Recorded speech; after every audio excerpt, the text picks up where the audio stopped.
मार्च अप्रैल में पीडीएम तहरीक अरूज पर होगी, हुकूमत के लिए बड़े ख़तरे की निशानदही। नाज़रीन, आपको बताती चलूँ कि पाकिस्तान डेमोक्रेटिक मूवमेंट पर मुश्तमिल अपोजिशन जमातों के इत्तेहाद की हुकूमत मुखालिफ तहरीक आइंदा चंद माह खुसूसन मार्च अप्रैल में अपने अरूज पर होगी। हुकूमत के पास बहरान से निकलने की राहें महदूद तर हो जाएंगी। इन ख्यालात का इजहार तज्जियाकार और सहाफ़ी इम्तियाज़ आलम ने किया। तफसीलात के मुताबिक कौमी रोज़नामा के लिए अपने कॉलम में उन्होंने लिखा कि वज़ीर आज़म के लिए ये पहला और गालिबन आखिरी मौका था जो वो तकरीबन गंवा बैठे हैं।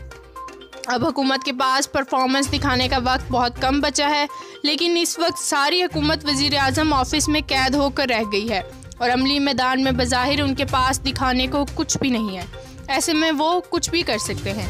इम्तियाज़ आलम ने लिखा कि मुल्क में इस वक्त सियासी हालात बद से बदतर होते चले जा रहे हैं, लेकिन इस सारी सूरत हाल में तजर्बाकार अपोजिशन को भी हालात की नज़ाकत को समझना होगा, क्योंकि कहीं ऐसा ना हो कि इमरान खान को हुकूमत से निकालते निकालते आईनी जमहूरियत की ही सांस टूट जाए।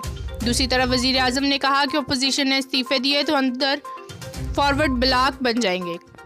करोड़ों रुपए खर्च करके असम्बलियों में आने वाले इनकी बातों पर नहीं जाएंगे। पीडीएम वाले लोगों को बेवकूफ़ समझते हैं, लेकिन इनको लाहौर में पता लग गया कि लोग बेवकूफ़ नहीं हैं।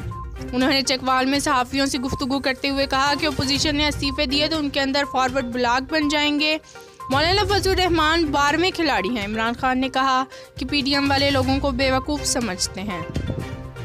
इस वक्त मार्च अप्रैल में पीडीएम तहरीक अरूज पर होगी, हुकूमत के लिए बड़े ख़तरे की निशानदही। ये थी अब तक की लोकल व्यूज़ ताज़ा तरीन। मज़ीद किसी भी खबर से बाखबर रहने के लिए हमारे चैनल को ज़रूर सब्सक्राइब करें।